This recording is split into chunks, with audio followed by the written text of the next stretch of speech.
So, well, Mike is missing. Mike doesn't stay in for the videos. That's something he's never done, and all the talks. I mean, I guess he's okay. Okay.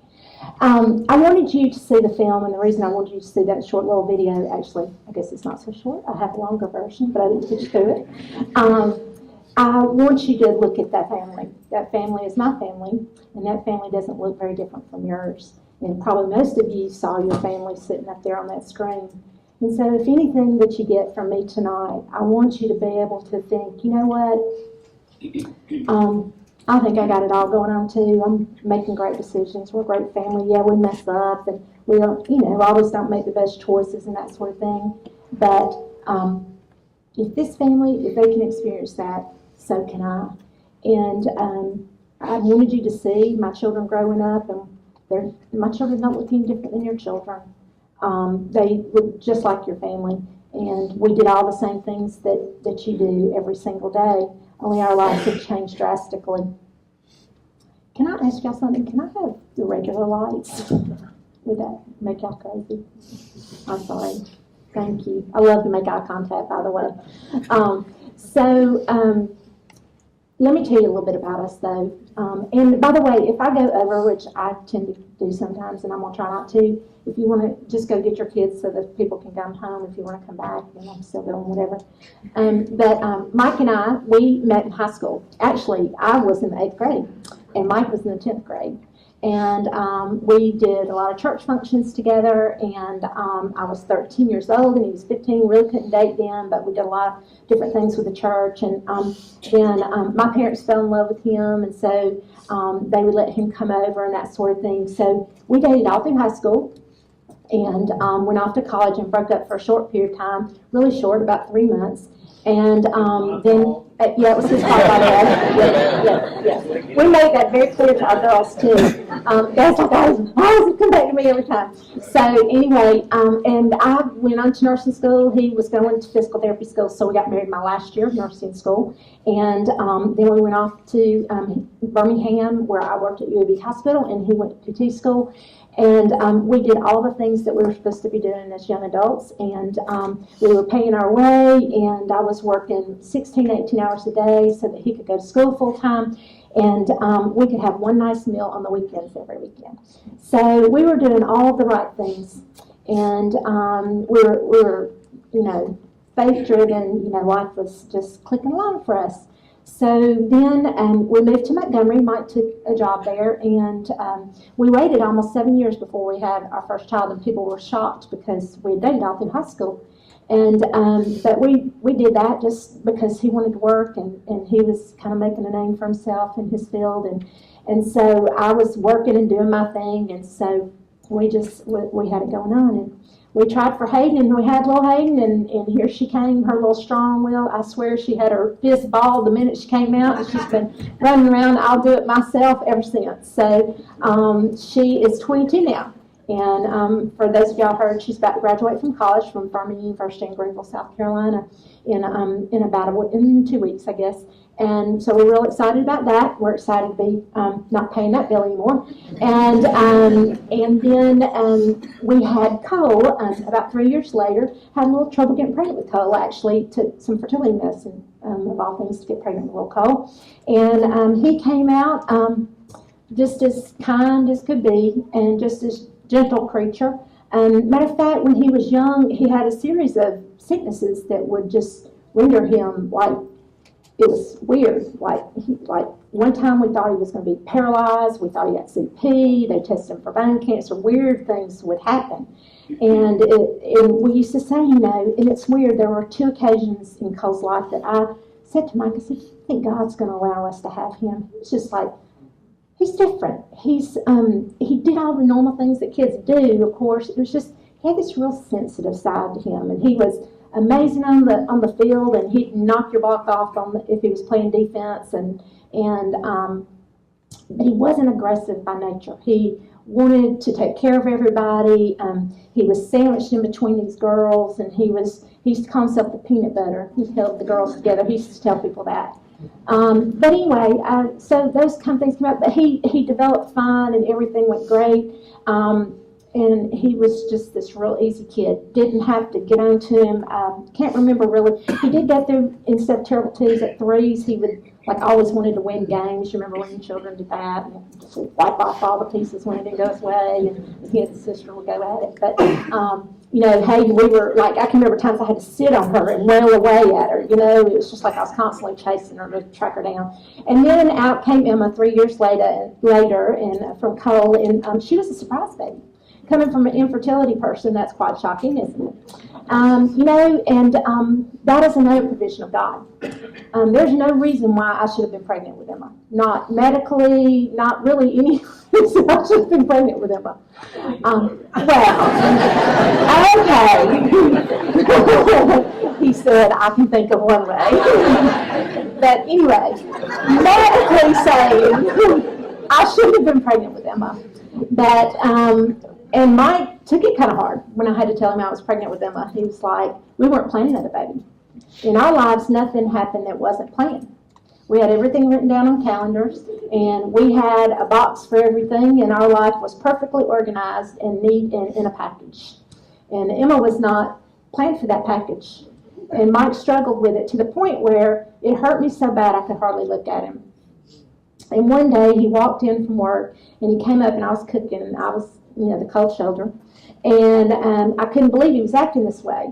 And this was God's gift as far as I was concerned. I couldn't believe he was walking. I was shocked, but he came in and he put his arms around me and he said, I am so sorry I've been behaving this way. We've always planned everything. And God's taken me out of my comfort zone.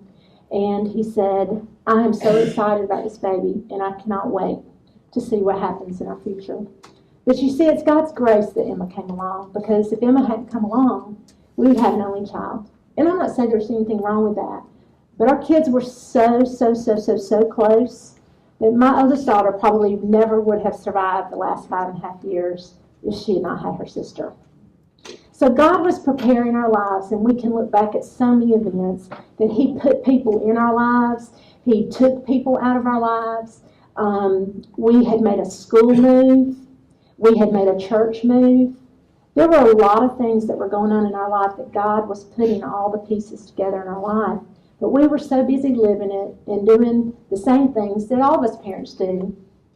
Our girls are equestrian riders, and we have the oldest was soccer and equestrian, and then the youngest was volleyball and equestrian. And Cole played football, baseball, did some soccer when he was younger, avid hunter. Duck was his favorite thing to hunt, and he knew the flight pattern of every bird of every species. And his goal was to get a male and female of every species. And he and his dad were quite on their way to working that out. And they did everything together. Cole was never in his room alone. He grew up being involved in all different kinds of activities, very involved in the church. He loved to lead groups. And so he was involved in all different kinds of activities.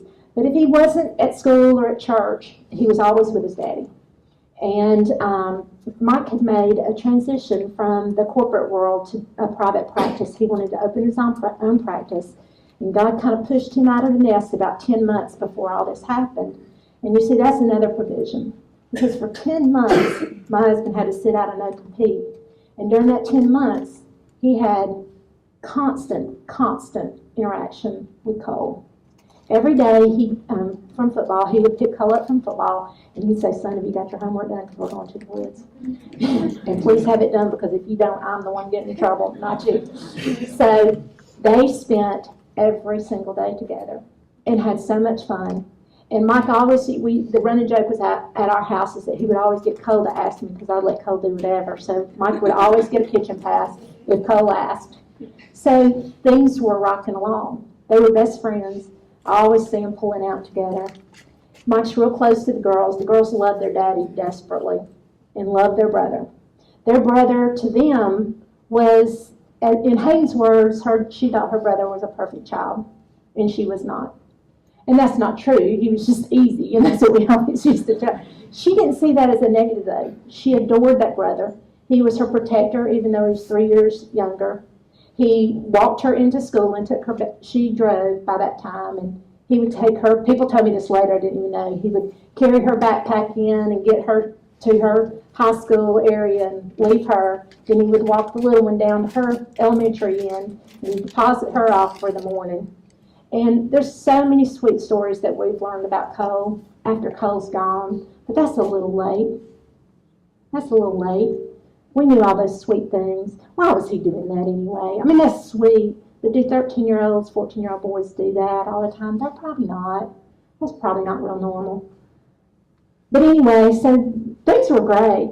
Cole had just won the MVP award in football. They call it the Captain's Award at our school. And was clicking along.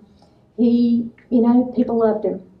And we had the week of our homecoming. It was the week before that, October the 26th. And at our school, probably like yours, there's a lot of events going on, and the parents get involved, and we do floats, and we do dress-up days, and do all those kind of things. And homecoming was rocking along, and of course my kids, got involved in all that, and did all that. And so on that Friday, the tradition is if you're a parent that can go to the parade, you go to the parade. That's a big deal at Trinity. And then we line up, and the football players get dressed up, and they walk down, and all the different classes do different floats and stuff. So it's a really big deal. And so I went to the parade and was headed to the pep rally when a mama stopped me. And the mama said, hey, you know how we always talked about if you ever heard anything, you want me to tell you. And I was like, I do. I do. I always want to know. And by the way, on that note, there are some parents that want to hear, and there are some parents that don't. Okay? So, and we'll probably hit that a little bit more. But so I said, I do. And she said, the girls are concerned about Cole. And I was like, well, I need to leave my son alone. That's what I was thinking in the back of my head. But I said, so why are they concerned about Cole? And there's a lot of girls that, were after Cole, and just because he was sweet. He was kind to them, and he was cute. He's the whole thing. He was just a nice kid, and so the girls really liked him. And so she said that one of the girls in the class had been sending him some texts, and the girl had told her friends that she had been sending them to Cole, and that they were of sexual content. And I said, really? And I said, and so what do you know about what's gone on? She said, I really don't know. The girls are concerned that this young lady has a problem with this. It's happened in the past, and they really want Cole to cut off connection with her. And I said, okay, well, we'll talk to him about it. And I automatically went into panic mode, because my panic mode was the fact that Cole always wanted to help everybody.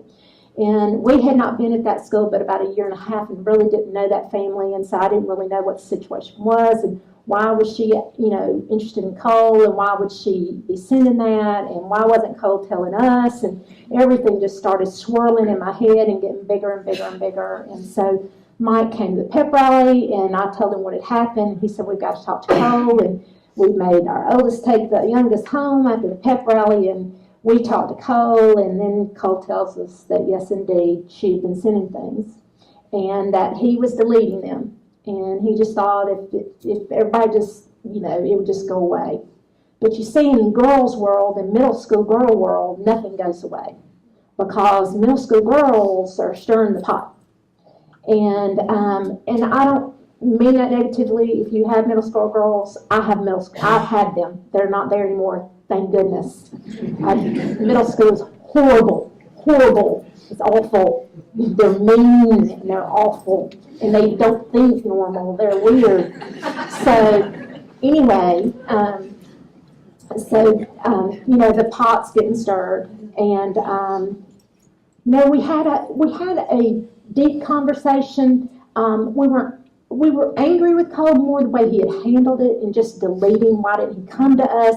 Why didn't he go to his dad? They talked about everything. They were so close. We'd always had real open communication at our house. But the fact is, Cole's embarrassed. I mean, that's part of it. And part of it was he's a boy and just wanted it gone. It was a slide phone. It didn't have, there were no pictures because he didn't have a camera on there, but there were apparently text messages. The unfortunate part is everything is at that point was washed out of the phone, so there wasn't anything to see.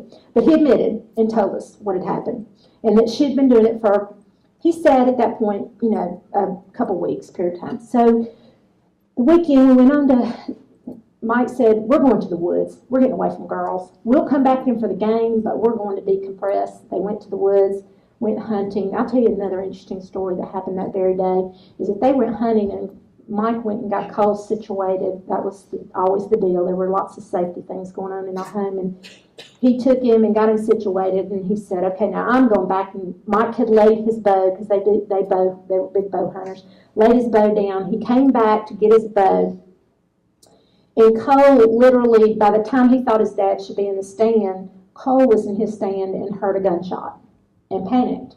And was calling his dad, Dad, where are you? Dad, are you okay? Dad, where are you? Dad, are you okay? And Mike had leaned down to get his bow, and when he went to pick it up, there was a snake wrapped all the way around the bow. We actually have a picture of Mike holding the dead snake. Now that's just a little too scary for me, that there was a snake on that bow 2 days before anything happened. But anyway, that was just a little side note there for you.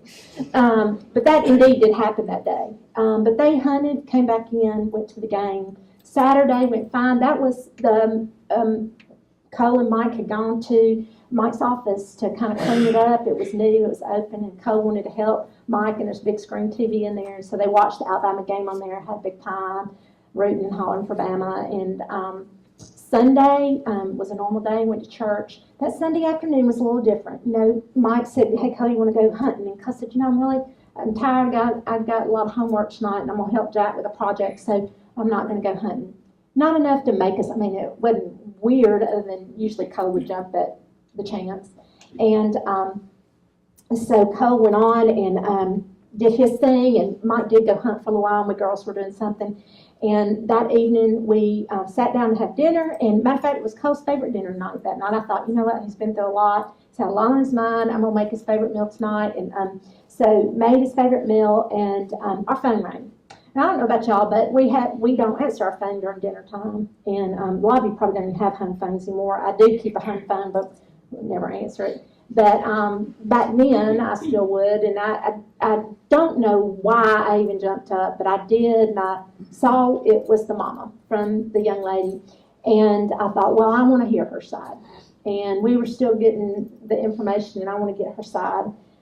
Well, she didn't blame anything on Cole, but it was quite back and forth, and anyway, Cole heard the conversation, and the little girl said that she didn't really want to go to school tomorrow because the rumors, whatever. And so I said, we all need to find out the real story. We're still getting our side of the story, and you get yours if you want to meet. We can do that, whatever, sort of thing. And so went on, and Monday morning, I was actually working part-time then, and I was in the kitchen getting supper in the crock pot, and Cole came down, and we talked, and I could tell that this whole conversation, just having to have it, but I was going to go to school, and I was going to talk to the teachers about getting them, make sure they're not sitting next to each other, make sure that they just are not having any communication during school, because I was being told that she was passing notes to him, and I just thought communication needed to stop for a while until we could figure all this out.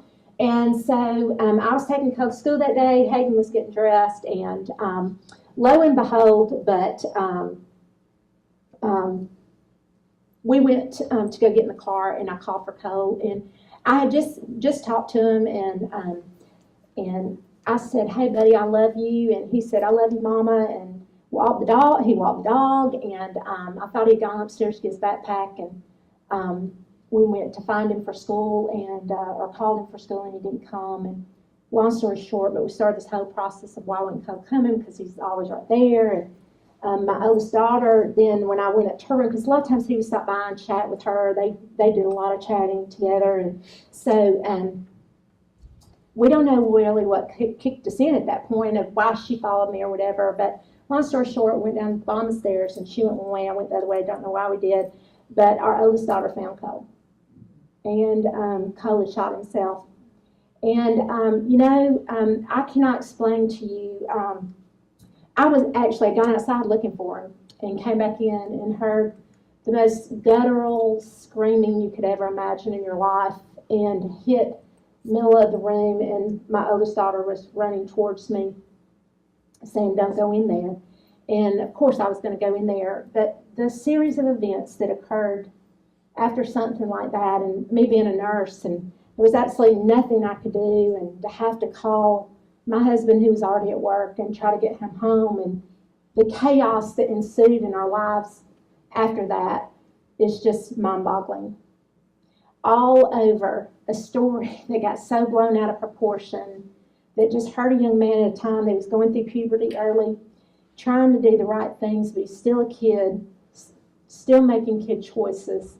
And we have been on a journey for 5.5 years, and I want you to understand that, you know, you see us, and you see us smiling, and you see us getting up, and we talk, and I want you to understand that this is a choice that we have made, and you can choose in your life to take the tragedy and take the destruction and let it completely suck you under. Because let me tell you, when you are taken out of your home, and you are put in a place, and you have a child that you will not see again until heaven, and you don't know what happened or why it happened or how it happened, and the implosion of your life when you thought you had it all going on, what that feels like, and you look at those two girls and you go, how in the world will we ever survive this? Because you see, even though I got up every single day and I walked out of that house every single day to keep life going, I prayed for death for 6 months. I prayed that God would allow me to have a car wreck. I prayed that I would get cancer. I prayed. I didn't care how it happened. I just knew I couldn't do it myself. I couldn't do that to my family. But I did pray to die. But what would that have shown my girls if I did not choose life and I chose destruction of my family? What would that have shown my girls about God's grace, God's mercy, and the fact that goodness knows I want to be in heaven with my son one day, and my girls, and my husband, and my mama, and my daddy? And it's hard when you're hurting and you're grieving. And for those of y'all who haven't hit that point in your life where you've suffered loss or whatever, it's hard to understand. You want that person to get back up, and you want them to be normal like you know them as normal. And we're forever changed people. We don't do anything the same anymore. We have different friends. We had wonderful friends then, and I still love them. But they couldn't do hard with us sometimes. Sometimes we're painful to look at because we're the reminder of what it looks like when things go really wrong and when bad choices have consequences. Because see, Cole's bad choice really is not any different than some of the choices our kids are still making today or that we make today. His cost them his life. But some of the choices we make as parents, they affect our children right now, or they may affect them down the road, or it may affect our jobs, may affect our friendships. Some of the choices that we make as Christians when we're trying to help others, sometimes we hurt more than we help. We don't mean to, we just don't know what to do. And what Mike and I we don't have a manual on this, and it's been shocking to us that people want us to come and talk to them. I'm not sure why, other than we've watched so many families implode after tragedy, and we have a lot of families that have experienced tragedy in our community. God is clearly calling our small little community to wake up. And we haven't gotten the message. We have buried 16 children that we know since Cole. Cole being one of them, but there have been 16 total. Now, I don't know them all intimately, but I know them well, or I knew family members that were part of the family, or they were close to my children. Out of those, four or five of those are suicides. Cole's choice, as my pastor told us, and the suicide part is so overwhelming. You know, we talked about with our children everything. Nothing was off limits at our house. Nothing is off limits. Wasn't then, isn't now, even more now. But suicide was nothing I ever talked to my kids about. Never occurred to me. Cole had it all going on. His buddies afterwards like, Mr. Baker, we wanted to be him. He had everything. Why would he do that? You have no idea how dark something can get. Now, for Cole, it wasn't like this process. For him, especially boys, and I've done a lot of reading and a lot of researching, the window for the vulnerability of young men used to be between the ages of about 18 and 26. It's kind of that transition from high school to college and all of that. The window is now 13, age 13 to 26. That's a long time. And these young boys, we're not teaching our young boys anymore how to be men. And some of our Christian communities are, but we're small compared to the big world that they live in. And we've demasculinized our young men. We've taken the leadership role away from them.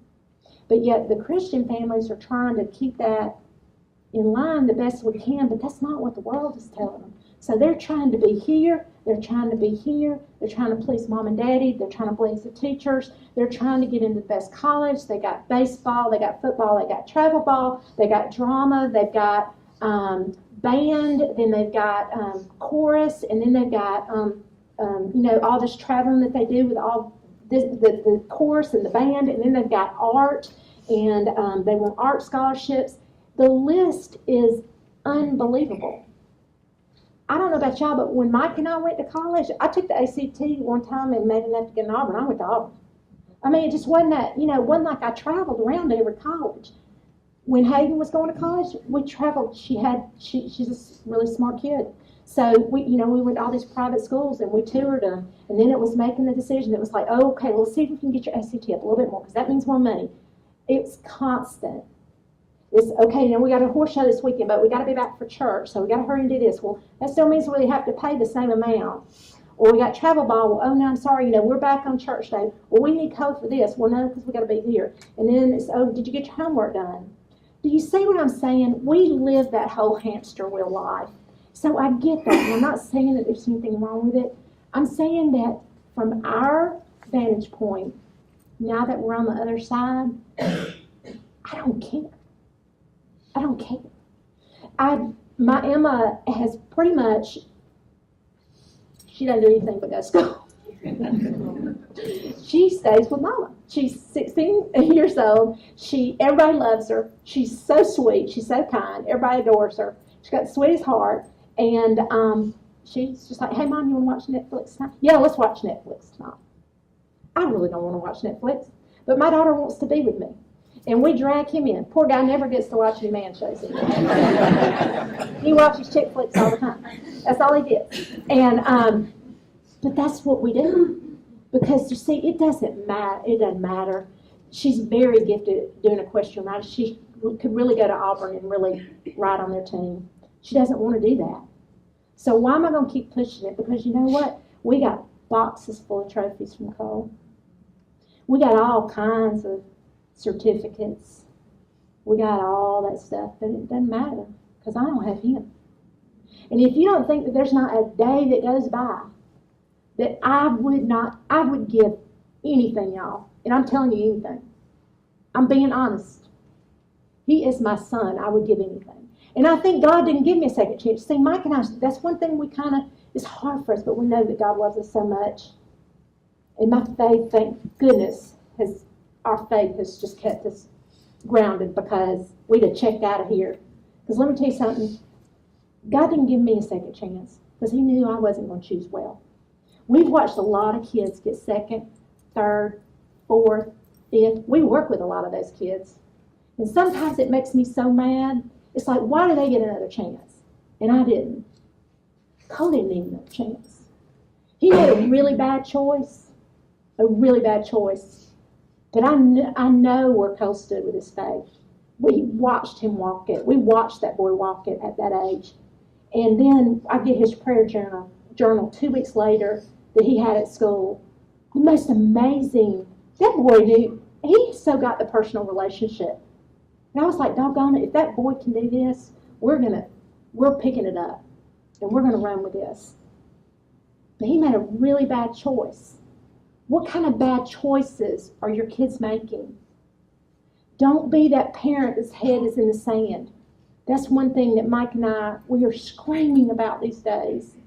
Don't overlook it because you think that's just a boy thing, or that's just a girl thing, or that makes them popular, or they're going to get this accolade because they did that. You have no idea what's going on in their little minds. They're kids, they are not adults. And they are not here to perform for us. And that's what our world has turned into. We have these entitled children. They're all about me. They're all about I and pleasing themselves. But we're doing it because we get them so wrapped up in looking important and looking good on the outside. And so many of them are struggling with just the pressures of life. I told Emma the other day, she was dreading taking the ACT Saturday. We didn't want to leave because we wanted to be home when she got back from the ACT. And I said, how was it, baby? She said, I don't think I want to go to college. I was like, you're going to college. You don't have to go to Furman, but you're going to college, girl. But my point is, we're parents, and we want the best for our children. And we think that if we give them all this and we do all this, that we're going to make them that way.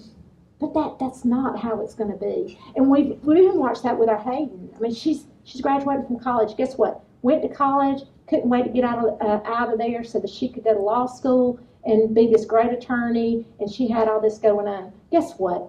She is not going to be an attorney. She's going into ag business, and she's falling in love, and now she wants to get married one day and have babies. Okay? So this was the girl that went from being an international attorney, flying all over the world, and eventually she would settle down and get married. Okay? So what they are today, they're going to be very different little creatures later on. And sometimes we learn it the easy way, and sometimes we learn it the hard way. But Mike and I are just on this, passionate, tear. I told him the other day, I just wanted to, after everything that happened a couple of weeks ago at school, I just wanted to rip my clothes off and start running down the street and screaming, and maybe somebody would listen to me. And the girls were like, oh, she, yeah, right. Oh, listen, the girls are like, oh, somebody watch her, she'll do it. The crazy lady's on the loose. Seriously, people look at us and we're like, if you see anything, no, we're just like you. We're not any different. We don't want you to think we're any better or that God's done anything different in our lives than He can do for you or for anybody else. It's just we've chosen to do hard. We wanted to die. Do you know how many days our daughters, the oldest one, really worried about that man back there? Every day she worried he was going to check out. Not because of anything he was doing, but because she knew the love. She felt the love. We were going to counseling. I put us all in counseling 2 weeks after. I chose no drugs. Our feet would hit the floor the very next morning. We would go. We would move. Our drapes would be open. No naps during the day. It was what we had to do at that point to survive. We went to counseling, and I encourage anybody in here, and that's what Mike and I are talking to families today. If your children are in over their head of something, and you are at a loss and you don't know what to do, call in somebody. There's nothing wrong with that. Sometimes it's a clear mind. And sometimes the kids just need to depressurize. Mike had a young man a couple of weeks ago that called him on the phone and was getting ready to kill himself. He goes to college, and he just was in a dark, dark place and didn't see a way out. Might say, you need to come home now. When they got everything cooled off and calmed down, he's like, you need to come home. You don't need to be at school right now. He's not passing anyway. Come home, take a month off, get a job, work for a while, decompress. And as parents, this is what we're really calling you to do. Try not to overreact. Try to take a deep breath. Our kids are going to make mistakes. They're not going to be that perfect picture of what we think is. God's got something else in store for them. God's got such big plans that we really don't know about, and we parents get so caught up in trying to make it work for us and make it look like we want it to look. But the fact is that God's got all that already worked out. We're choosing to do hard. In closing, I want to challenge all of y'all to do hard. It's easy to turn the other way. It's easy to put your head in the sand, or it's easy to give up and throw in the towel. And one thing we've done different in our healing journey is we have chosen to do hard, and I'm telling you it's hard. It is hard every day. We have so much joy in our family now, and it's back. And we go and we do amazing things, but I'm telling you what, we treasure things so differently than we used to, and I won't change that for anything. And I know that I can't have Cole back, but I do know that God's made us different people. We were good people before, but I'm telling you what, we've never prayed more for the return of our Lord and Savior than ever before. But our kids have to live here now. And we don't want them to be of this world, but they have to live in this world. And you've got to be willing to do hard, and you've got to be willing to listen to them, and you've got to be willing for them to feel low and down and out, and you got to be there to hold them. That's more important than any ball game, than any artwork, than any band concert, because they need us more than ever, because that world is totally sucking them down the funnel. And many are funneling out. You hear it on the news every day. So please, I just beg of you, encourage you to keep walking that walk and doing hard with them. You know what? Many of your children have grown up in the church. You don't have to shove the Bible down their throats. They're going to run in the other direction. Okay, we're a family of faith, and our children go to church. And my daughters can probably quote the Bible better than I can, because they've grown up in the church. What they need me to show them, and what they want me to show them, is that unconditional Christ-like love, that no matter what they do, no matter where they go, no matter how many mistakes they make, I am right there loving them and supporting them. I'm disciplining them too. But I'm loving them, and I'm not giving up. And when my oldest daughter is sassy back to me, like she was a couple nights ago, and I was so mad with her and didn't want to call her back because she's 22 years old and there's no excuse for it, I had to take a deep breath. Go, honey, I will talk to you tomorrow when you're calmer about this episode. It was her own fault. She procrastinated, and she had to pay the consequences. Mama can't save the day every time, but she made me so mad and hurt my feelings, so I had to get over it and calm down and not tell her that I was going to make her go to work and she couldn't go to grad school. So that's what I'm saying. So that's what I'm saying. You've got to do hard.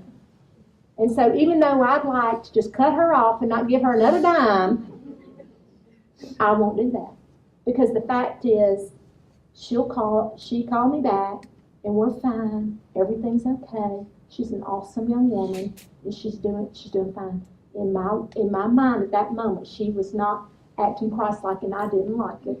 Well, howdy do. I don't on a regular basis. So that's what I'm saying. We're judging our children, but we're going off and we're doing the same things they're doing. We just look at it differently. Love your children. Do hard. Face hard. Be open with them. Listen and do not judge them. You do not know what's going on up here. You may not like what you hear. You can say, well, I probably wouldn't do it that way. Let's talk about how we would do that. And if you think it's something that's hurting them physically or hurting their spirituality, you call in somebody else to help you.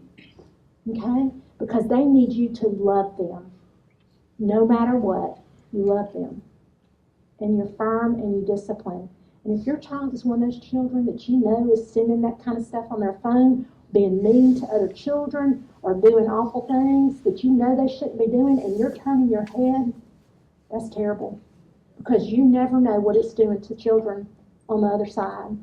And you need to be that parent that steps up and does not allow your child to do that. You call them on it, and you be transparent, and you be clear with your discipline. Every one of these children are desiring guidelines and discipline. They may not tell you that, but Mike and I have learned it through all of this journey that we're going through. They all want it. It's just some parents don't want to deal with it. It's easier to walk away. I beg of you not to walk away. Walk into it. You will be blessed beyond measure. Can you show that picture? There's one picture I wanted you to see before I go.